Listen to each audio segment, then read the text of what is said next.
Foru gobernuak salatu du diskurso negazionistak ere indarkeria matxistak direla. 384 pertsonak eta esku hartzeko 220 ibilgailuk osatzen duten neguko bidezaintza mugikortasun segurua bermatzeko eta errepideak egoera onean mantentzeko. Iruñeko udalaren 2025erako aurrekontu proiektua guztira 37,9 milioi euroko 80 inbertsio partida izanen ditu. Iruñeko udala hegaztiak identifikatuko dituzten boluntarioak trebatzen ari da espeziak eta ale kopurua zehaztuko dituen errolda egiteko.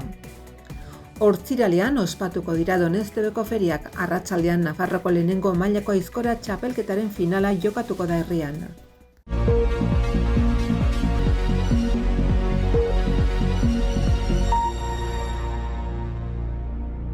Nafarroko gobernuak kanpaina instituzional berria aurkeztu du indarkeria matxista baztertzen, minimizatzen edo barregarria uzten duten diskurso negazionistei aurre egiteko, eta horrela korronte antifeminista hori gezurtatzen duten datu ofizial ezberdinak eman ditu. Azaroko 25 emakumeenganako indarkeria ezabatzeko nazioarteko eguna dela eta aurten ere berritu eginda indarkeria matxista ardaz duen sensibilizazio kanpaina hau.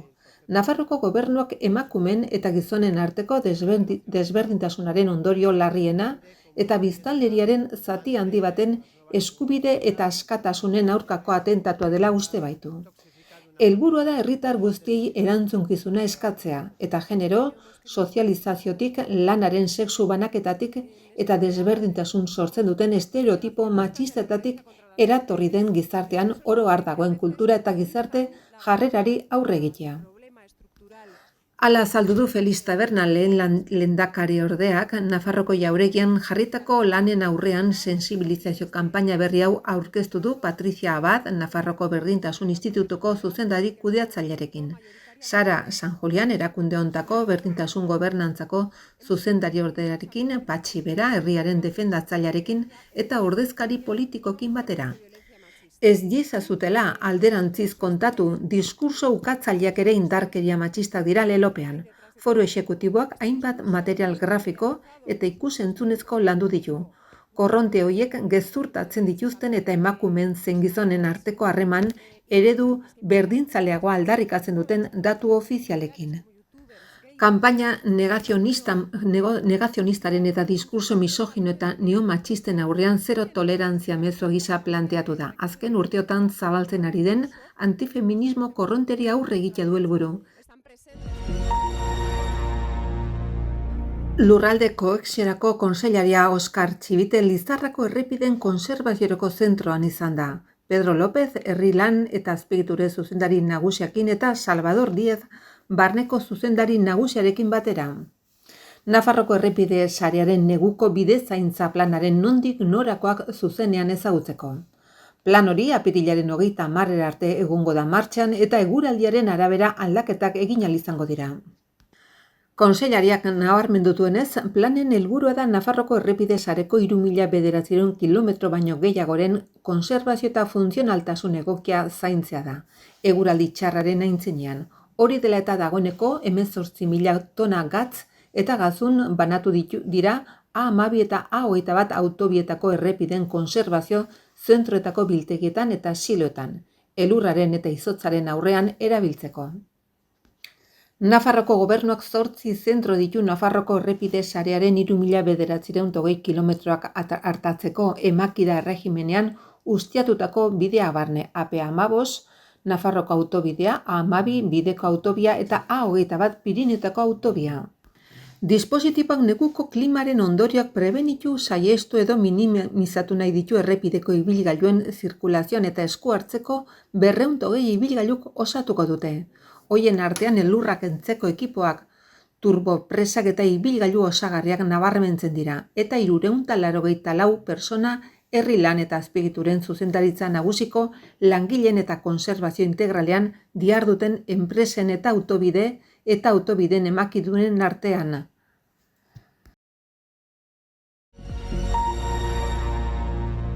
Berrogeita 16 urteko garraiolari lesakarra hiltzen lanean Irunen kamioia kargatzen ari zela. Transportes Etxetrans enpresako langilea zen. Aurten 11 garraiolari hil dira lanean hoietako asko azken hau bezala bihotzekoa jota, LAB sindikatuak ohar batean jakinarazi duen moduan. Garraioaren sektorea da laneko ezbeharren gaitza gehien pairatzen dutenetako bat. Iaz 10 garraiolari hil ziren lan istripuz aurten dagoeneko kopuru hori gaindituta. LAB sindikatuak salatu du oso prekarioa direla garraioaren sektoreko lan baldintzak, lanaldi luzeak, estresa, presioak, garraiogatiko ordaintzen duten prezio baxua, lan baldintzen eraginez modu osasuntsuak elikatzeko zailtasunak, adinaren eragina eta bar. Horregatik dio sindikatu abertzaleak garraioaren sektorean gertatzen diren lan istripu gehienek guztiz ekidin ditzaizkela eta horretarako borondate politiko baino ez dela behar. Iruñeko udaleko tokiko gobernu batzarrak onetsi du Iruñeko udalaren 2025erako aurrekontu proiektua. 287.672.104 eurokoa, hiriaren historiako handiena. Kontu horiek, 27.971.111 euro jasotzen dituzte inbertsioetarako. Hiriko auzo guztietan hainbat proiektu eta jarduketa egiteko 80 partidetan. Sarasate pasealekua berrurbanizatzea, Txantreako kalea berritzea, Belosoko bidegorria, Pio Amabiaren etorbideko igarobide jasangarria, edo Biritixun errugbi zelai bat egitea dira datorren urterako aurreikusitako inbertsio nagusienetako batzuk. Asiron Saez Iruñeko alkateak agerraldia egin du Kondestableren jauregian, udal gobernua osatzen duten EH Bildu, gero Abai eta Kontigo zurekin udal taldetako 10 zinegotziekin batera. Onetsitako aurrekontu proiektuaren ildo nagusien berri emateko. Pasaden ostiralean aurrekontu akordioa sinatu zen Iruñeko udaleko sozialistak udal taldearekin eta beraz 2025erako kontuek bermatuta dute onespena. Aurreikuspenen arabera aurrekontu proiektua azaroaren 28an eramanen da osoko bilkurara onetsiz gero 2025eko hasieran indarrean jar dadin. Iruñeko udalak ornitologia ikastaro bat jarri du martxan hirian geratzen diren hegazti abiagileak identifikatzeko boluntarioak prestatzeko. Egiten ari diren 4 saio teoriko eta 2 praktikoetan, dozenaka lagunek bertatik bertara ezagutzen dituzte inguruko latitudeetan ohikoenak diren espezietako batzuk. Hortzegunean azaroak 14 eginen da azken saio teorikoa. Prestakuntza horrekin batera, azaroaren 16an larunbatarekin jardunaldi praktiko bat eginen da. 2 kasuetan debaldezkoa da bertaratzea eta ez da aldez aurretik izena eman behar.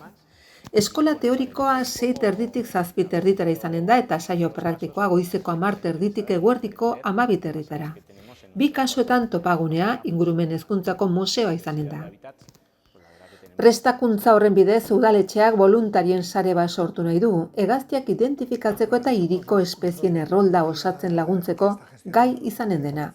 Helburua da jakitea zer hegazti mota bizi diren Iruñan eta mota bakoitzeko zenbat ale dauden. Horregatik, ikastaro teoriko espezie ohikoenetako batzutan zentratzen da.